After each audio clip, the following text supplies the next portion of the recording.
बिस्मिल्लाहिर्रहमानिर्रहीम, अस्सलाम वालेकुम। आज की ये मोस्ट इंपोर्टेंट वीडियो है एफबीआर पे। एफबीआर यानी कि फेडरल बोर्ड ऑफ रेवेन्यू। आज मैं आपको इस वीडियो में बताऊंगा कि बीपीएस स्केल 1 से लेके 15 स्केल और 16 से 17 ग्रेड के अफसर कैसे बनते हैं, एफबीआर किस तरह से काम करता है और एफबीआर के पाकिस्तान के किन किन शहर में दफातर हैं और एफबीआर का सबसे बड़ा टैक्स ड्यूटी काम क्या है, इसी वीडियो में मैं आपको बताऊंगा। इसके अलावा मैं आपको यह भी बताऊंगा कि एफबीआर की वो कौन सी जॉब्स होती हैं जिसमें डिपार्टमेंटल खुद भर्ती करता है और कौन सी वो जॉब्स होती हैं जो कि एक टेस्टिंग एजेंसी यानी कि FPSC federal public service commission भर्ती करता है। अगर आप इस YouTube चैनल पे न्यू हैं तो आप सबसे पहले चैनल को सब्सक्राइब करें। अगर आप Facebook पेज पे न्यू हैं तो इसको फॉलो कर लें ताकि मेरी आने वाली न्यू वीडियो का नोटिफिकेशन आसानी आपको मिल सके। चलिए हम डिस्कस करते हैं एफबीआर के बारे में। अगर आपको जीरो भी नहीं पता ना एफबीआर का, इस भर्ती की प्रोसेस का, तो आज के बाद आपको जरूर पता होगा इंशाल्लाह। चलिए आज हम डिस्कस करते हैं एफबीआर को। एफबीआर यानी कि फेडरल बोर्ड ऑफ रेवेन्यू, जो कि बॉडी है गवर्नमेंट की, फेडरल बॉडी है और जो कि मेन इसका काम क्या है, टैक्स ड्यूटी को ये इकट्ठी करती है। क्या करती है? टैक्स इकट्ठा करना होता है इसका, ठीक है। और इसके जो दफातर होते हैं वो पूरे पाकिस्तान के मुख्तलिफ सिटीज में होते हैं, यानी कि जो प्रोविंसेस हैं, पंजाब, सिंध, बलोचिस्तान, केपी के, वहां भी इनके दफातर मौजूद होते हैं। और इसके अलावा आप सुनते होंगे एफबीआर यानी कि जो काम करता है वो पोर्ट्स पे भी काम करता है, यानी कि जहां पे पोर्ट्स बनी हुई हैं, ठीक है, बंदरगाह जिसको कहते हैं, वहां पे क्या करते हैं, जो शिपमेंट बाहर से आती हैं, वहां से उनसे जो चीजें वहां से आती हैं उनके ऊपर ये टैक्स ड्यूटीज लगाते हैं और उससे हमारे जो पाकिस्तान की इकोनॉमी है वो स्टेबल होती है। अच्छा, एफबीआर के अंदर का जो ये तो बेसिकली काम था टैक्स का। अच्छा, एफबीआर के अंदर अगर हम वैकेंसीज की बात करें कि किस लेवल की जॉब्स होती हैं, वो मैं आपके साथ डिस्कस कर लेता हूं। और इसमें होती हैं बीपीएस स्केल 1 से लेके बीपीएस स्केल 15 तक, जो कि एक डिपार्टमेंटल भर्ती होती है, ठीक है। इसके अलावा आपके पास एक स्केल और होता है, बीपीएस स्केल 16 ग्रेड का होता है जो कि इंस्पेक्टर लेवल का होता है, और 17 स्केल होता है जो कि एडी लेवल का होता है, जिसके अंदर डायरेक्ट भर्ती होती है, वो कंडक्ट करता है एफपीएससी यानी कि फेडरल पब्लिक सर्विस कमीशन, ठीक है। अच्छा, अब हम बात करते हैं सबसे पहले बीपीएस स्केल 1 से लेके बीपीएस स्केल 15 ग्रेड तक, जो कि खुद एफबीआर यानी कि डिपार्टमेंटल भर्ती होती है। उसका फर्स्ट स्टेप क्या होता है वो मैं आपको बता देता हूं। फर्स्ट स्टेप में आप देखते हैं कि आपको एक एडवर्टाइजमेंट आती है, आप एडवर्टाइजमेंट को देखते हुए जो है अप्लाई करते हैं, ठीक है। उसको अप्लाई में आप देखते हैं कि कौन कौन सी वैकेंसीज है। आपको मैं दो हिस्सों में बता देता हूं। उसमें कुछ वैकेंसीज होती हैं जिसमें आपको फिजिकल और मेडिकल रिक्वायर्ड होता है, फिजिकल एंड मेडिकल। अब इसमें फिजिकल और मेडिकल से मुराद ये नहीं कि आप पंजाब पुलिस की तरह सब इंस्पेक्टर का फिजिकल और मेडिकल बनवाने के लिए किसी भी हॉस्पिटल में चले जाए, ऐसा नहीं है। बल्कि आप क्या करते हैं, आपसे वो टेस्ट लेते हैं, इसमें आपसे वो रनिंग का टेस्ट लेते हैं और आपसे हाइट मेजरमेंट की जाती है और इसके अलावा आपसे वो चेस्ट मेजरमेंट का जो है वो टेस्ट कंडक्ट करते हैं। अच्छा, इसी तरह से कौन कौन सी जॉब्स जो कि फिजिकल और मेडिकल रिक्वायर्ड होता है जो कि आती हैं स्टेप 1 में, वो मैं आपको बता देता हूं। स्टेप 1 जो है वो एडवर्टाइजमेंट का होता है, ठीक है। और मैंने आपको बताया स्टेप 1 में फिजिकल मेडिकल में कुछ ऐसी पोस्ट होती हैं जिसके अंदर फिजिकल और मेडिकल रिक्वायर्ड नहीं होता, ये आपने बात ज़हन में बिठा लें। अच्छा, जिन पोस्टों के ऊपर आप देखते हैं जब एडवर्टाइजमेंट आ जाती है तो उसी एडवर्टाइजमेंट की मैं बात करता चलूं तो आपको बताता चलूं कि जो फिजिकल और मेडिकल जिन पोस्टों पर रिक्वायर्ड होता है उनमें कौन सी होती है। उसमें स्पाई की पोस्ट होती है जिसको आप कांस्टेबल कहते हैं। अच्छा, इसमें 2 कांस्टेबल होते हैं, एक कांस्टेबल ड्राइवर होता है और एक कांस्टेबल उनका इन्वेस्टिगेशन वाला होता है, ठीक है। तो ये बीपीएस स्केल उसका जो है बीपीएस स्केल उसका 05, ठीक है। ये जो ड्राइवर होता है उसका मेरे ख्याल 5 है। अब उसका जो इन्वेस्टिगेशन वाला होता है उसको जो साथ होता है रेड शीट पे उसका 17 कर देगा, जो एक जनरल स्पाई होता है, जनरल जो कांस्टेबल होता है। अच्छा, इसके अंदर इस दफा सब इंस्पेक्टर की भी एफबीआर में जॉब्स आई हैं इस बार, 108 सीधे थे आई थिंक सो। तो उसका जो बीपीएस स्केल था वो था 40, ठीक है। अच्छा, इन पोस्टों पे जो है आपको मेडिकल या फिजिकल जो है वो टेस्ट कंडक्ट किया जाता है, जिसमें रनिंग, हाइट और चेस्ट होती है। इसमें अगर हाइट की बात की जाए तो जो मेल है उसकी जो हाइट होती है वो 5.7 होती है, जो फीमेल होती है उसकी जो हाइट होती है वो 5.2 या 4 होती है आई थिंक सो, ठीक है।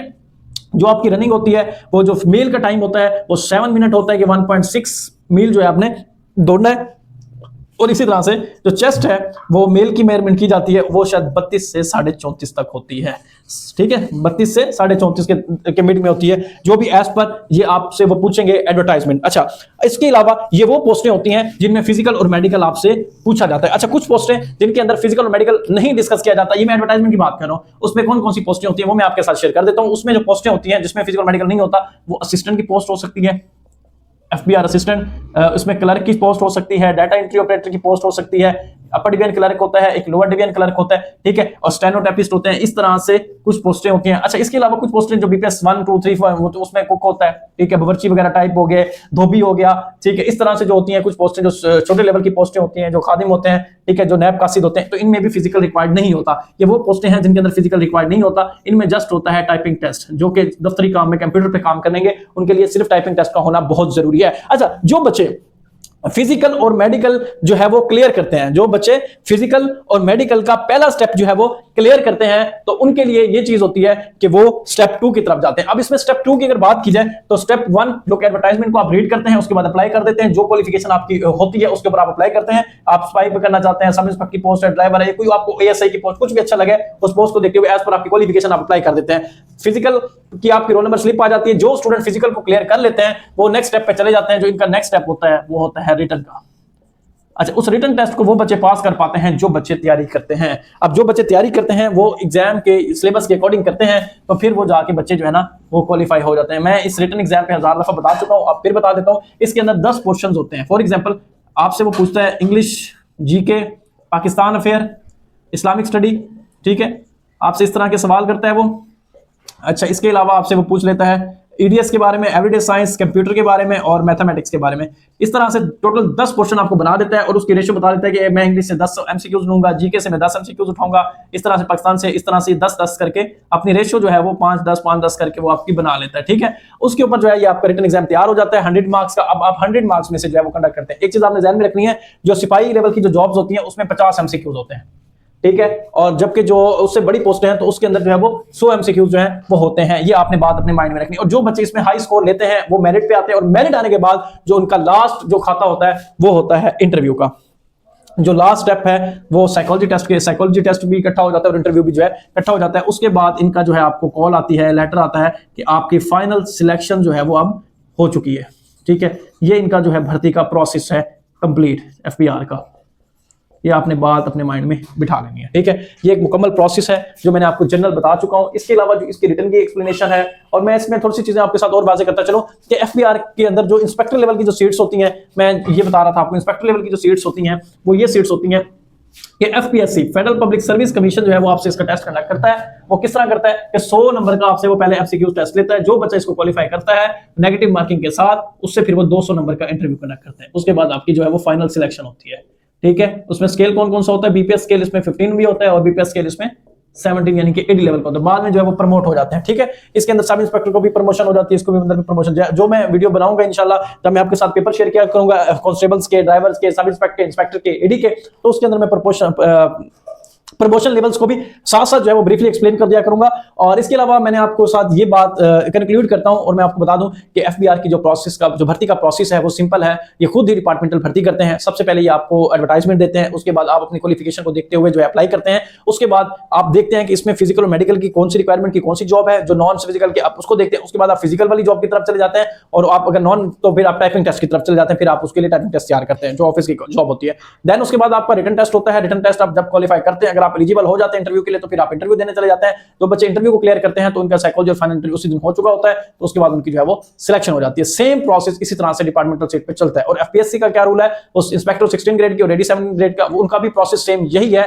बट आपसे वो पहले ये होता था, एफपीएससी जो इंस्पेक्टर भर्ती करती थी वो आपसे पहले एमसीक्यूज लेती थी, उसके बाद आपसे डिस्क्रिप्टिव होता था, डिस्क्रिप्टिव के बाद आपसे इंटरव्यू लिया जाता था। अब ये चीज खत्म कर दी। पीपीएससी जिस तरह नेगेटिव मार्किंग करके इंटरव्यू डायरेक्ट कंडक्ट करती है, तो एफपीएससी भी अब इंस्पेक्टर लेवल की जो जॉब्स होगी उसके ऊपर उन्होंने नेगेटिव मार्किंग करके आपसे टेस्ट कंडक्ट करना है, इनके इंटरव्यू कंडक्ट करना है। इसके अलावा अगर आप कोई भी बात मुझसे पूछना चाहते हैं, डिस्कस करना चाहते हैं या ऐसी कोई बात जो आपको समझ नहीं आई जनरल तरीके से, वो आप मुझसे पूछ सकते हैं। अच्छा, मैं यहाँ पे बोर्ड पे कुछ चीजें समझाने के लिए ना आपसे रफली लिख देता हूँ, लेकिन जो मेरे लेक्चर्स होते हैं वो स्टेप के साथ होते हैं और क्लियर होते हैं। इस बात को आपने बिल्कुल परेशान नहीं लेना। जस्ट ये वीडियो आपको अपडेट करना है कि एफबीआर आखिर है क्या, किस तरह से आपका भर्ती का प्रोसेस होता है। बच्चे बहुत ज्यादा कंफ्यूज होते हैं। हाँ, इसमें मैं एक चीज आपसे मेंशन करना भूल गया हूँ और ये बता दूं कि जो एज लिमिट होती है ना, एज लिमिट, बच्चे मुझे अक्सर कह रहे थे सर आप एज लिमिट का नहीं बता रहे अपनी वीडियोस में। देखें, एज लिमिट जो है वो एज पर जो एडवर्टाइजमेंट है ना उसकी रिक्वायरमेंट पे होगी। मैं इसलिए एज नहीं बताता कि 18 से 20 साल तक, 18 से 25। हाँ, पंजाब पुलिस की जो कांस्टेबल की जॉब्स आती है ना उसमें मैं मेंशन कर देता हूं 18 से 22 साल तक का बच्चा जो है वो अप्लाई कर सकता है, और जो सब इंस्पेक्टर की आएगी वो 20 से 25 साल के दरमियान वाला बच्चा अप्लाई कर सकता है। इन जॉब्स में मैं नहीं बताता क्योंकि एज पर रिक्वायरमेंट जो उनकी एडवर्टाइजमेंट होगी उसके ऊपर आपने उसको आंसर एबल है